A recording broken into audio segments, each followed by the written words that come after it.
Hello friends, welcome to Bankers platform, and we have come up with the second part of priority sector lending MCQs. So let's start.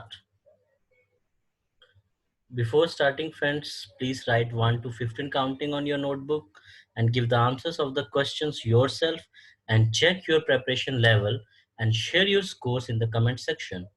Please also make notes of these important questions for your future reference. So let's start our second session of priority sector lending. So as you know friends, last session में हमने 15 questions discuss किए थे. So let's start with our 16th questions. 16th question. What is the annual income of economically weaker section under PMAY? PMAY आपको पता होगा friends, प्रधानमंत्री आवास योजना. प्रधानमंत्री आवास योजना में इकोनॉमिकली वीकर सेक्शन की कितनी इनकम होनी चाहिए. Our options are up to 3 lakhs, up to 6 lakh, up to 12 lakh, up to 18 lakh. So let's see friends, what is the correct answer. Correct answer is up to 3 lakhs. 3 lakh तक की annual income वालों को हम EWS category में consider करेंगे. इसके साथ friends, economically weaker section के बाद आता है हमारा LIG, lower income group. Lower income group जो है वो होता है from 3 lakh and up to 6 lakh, जिनकी सैलरी 3 लाख से ज़्यादा और 6 लाख से कम इस कैटेगरी में है, वो हम लोअर इनकम ग्रुप में लेंगे. और उसके बाद हमारे पास MIG 1 और MIG 2 है. MIG 1 में है ₹6 lakh to ₹12 lakh and MIG 2 में है ₹12 lakh to 18 lakh. Okay, let's move to next question friends. Our next question is, how much maximum loan under renewable energy to institution which can come under priority sector? अगर हम renewable energy के लिए loan दे रहे हैं institutions को, तो कितने तक का जो लोन होगा वो priority sector में consider होगा. Our options are 1 crore, 5 crore, 10 crore, 15 crores. Let's see what is the correct answer. Correct answer is 15 crore rupees. 15 crore रुपए तक का जो भी लोन होगा इंस्टीट्यूशंस को रिन्यूएबल एनर्जी के लिए, वो प्रायोरिटी सेक्टर में कंसीडर होगा. Let's move to question number 18. How much maximum loan under renewable energy to individuals?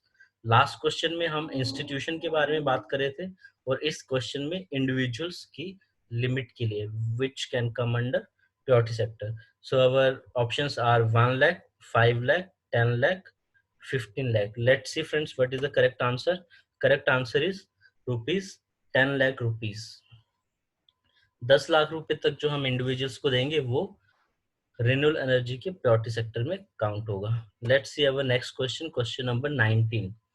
What is the maximum amount of overdraft can be given in PMJDY account? प्रधानमंत्री जनधन योजना. प्रधानमंत्री जनधन योजना के जो अकाउंट्स हैं उसमें हम कितने तक का मैक्सिमम ओवरड्राफ्ट दे सकते हैं. Our options are 2,000 rupees, 5,000 rupees, 10,000 rupees, 20,000 rupees. So let's see friends, what is the correct answer. Correct answer is 10,000 rupees. 10,000 रुपए तक का हम ओवरड्राफ्ट दे सकते हैं. एंड फ्रेंड्स, यहाँ पे एक चीज और है कि 2,000 रुपीज तक का जो ओवरड्राफ्ट होगा उसमें हमें कोई भी टर्म्स एंड कंडीशन नहीं डालनी है. Without any terms and condition we can give overdraft of 2,000 rupees. So let's move to our next question. Question number 20. What is the maximum amount of loan that can be given per borrower under export credit? Export credit में कितने तक का loan होगा पर borrower जो priority sector में count होगा. Our options are 2 crore rupees, 10 crore rupees, 25 crore rupees, 40 crore rupees. Let's see what is the correct answer. Correct answer is 40 crore rupees. 40 crore rupees तक का जो भी एडवांस होगा एक्सपोर्ट क्रेडिट में वो प्रायोरिटी सेक्टर में काउंट होगा. Let's see our next question. Question number 21. What is the frequency of monitoring the priority sector lending targets of the banks by RBI? RBI जो है वो priority sector lending के जो भी targets बैंक को allot होते हैं वो कब कब उसकी monitoring की क्या frequency है. monthly, bi-monthly, quarterly, half yearly. So let's see friends, what is the correct answer? Correct answer is quarterly. Quarterly जो आरबीआई है वो मॉनिटर करता है कि जितने भी बैंक्स हैं उनकी कितनी प्रायोरिटी सेक्टर लैंडिंग के टारगेट कितने पूरे हो चुके हैं। Let's see our next question, question number 22। What is the maximum loan amount for which no loan related and ad hoc service charges or inspection charges should be levied on priority sector loan। कितने रुपए तक का loan होगा priority sector में जिसमें हमें कोई भी चार्जेस हमें कलेक्ट नहीं करने हैं कस्टमर से? Our options are 10,000, 20,000, 25,000, 50,000। Let's see friends, what is the correct answer? Correct answer is 25,000 rupees. 25,000 रुपए तक के जितने भी लोन होंगे उनमें हमें कोई भी चार्जेस नहीं लेने हैं। Let's see our next question, question number 23। If a bank is not able to meet the priority sector lending targets, then banks are required to invest the shortfall amount in which of the following। अगर banks अपने priority sector के targets को पूरा नहीं कर पाती हैं तो उन्हें जो शॉर्टफॉल अमाउंट है, जितना उन्होंने टारगेट अचीव नहीं किया है, वो फंड कहाँ पे इन्वेस्ट करना होगा? Our options are DEF, RIDF, CRR, SLR। Friends I hope कि आपको ये सारी टर्म्स पता होंगी। DEF, DEF is depositor education fund, depositor education and awareness fund. ये वो फंड है जो अनक्लेम बैलेंसेस जो हमारे पास होते हैं, जो हम अनक्लेम बैलेंस आरबीआई को ट्रांसफर करते हैं, उसके लिए डेफ है। RIDF, RIDF is rural infrastructure development fund. तो friends this is only the our correct answer, RIDF।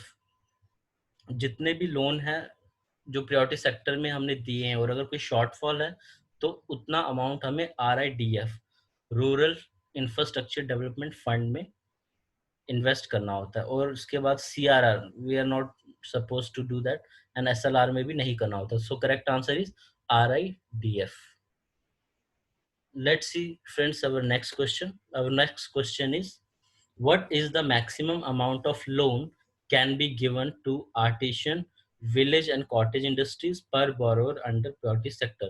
Priority sector में हम आर्टिशियन और विलेज और कॉटेज इंडस्ट्रीज जो हैं उनको हम कितना लोन दे सकते हैं? Our options are 20,000 rupees, 50,000 rupees, 1 lakh rupees and 2 lakh rupees। Let's see what is the correct answer। Correct answer is 1 lakh rupees।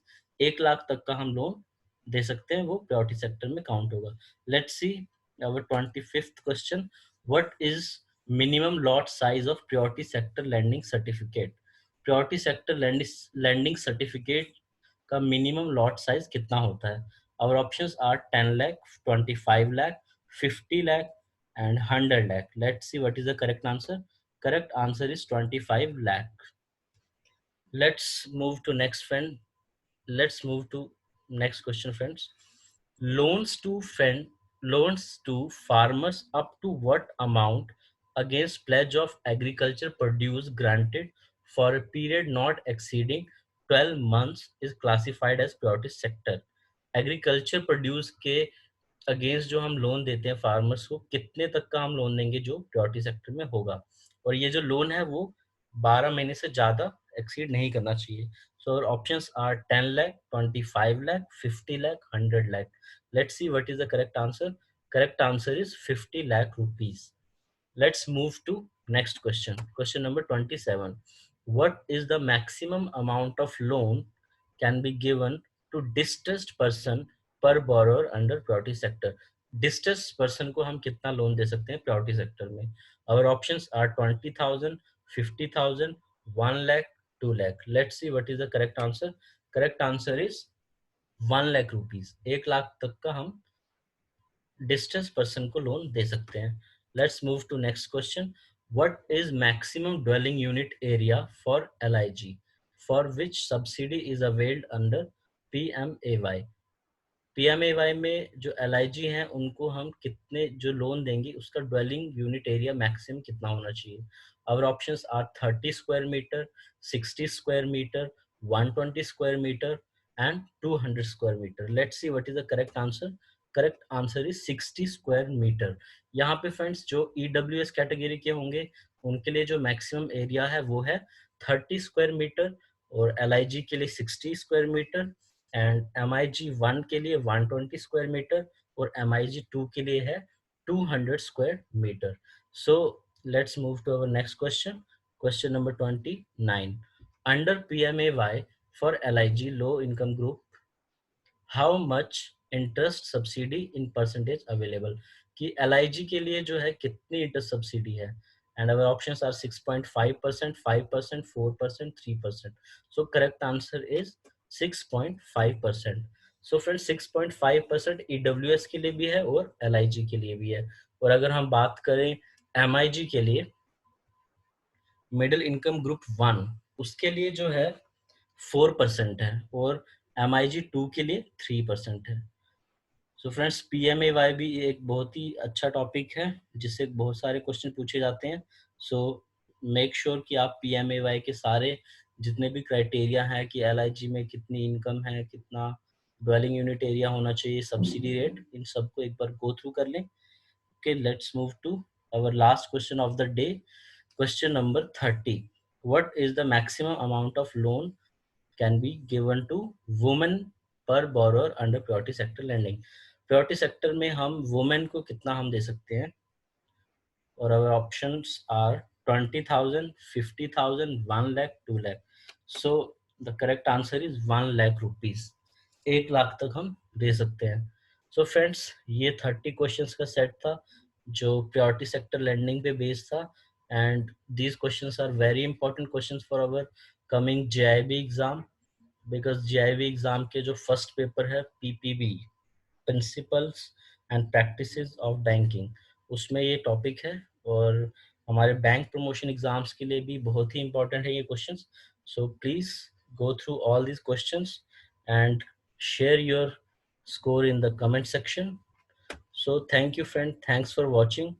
So please like our video if you have learn something from our video. So please like it and share this video with your friends and colleagues so that they can also get benefit of this video, and subscribe to our channel so that जो भी हमारे new videos आते हैं उनको आप उनका notification आप तक जा सके. So thank you friends, thanks for watching, have a nice day.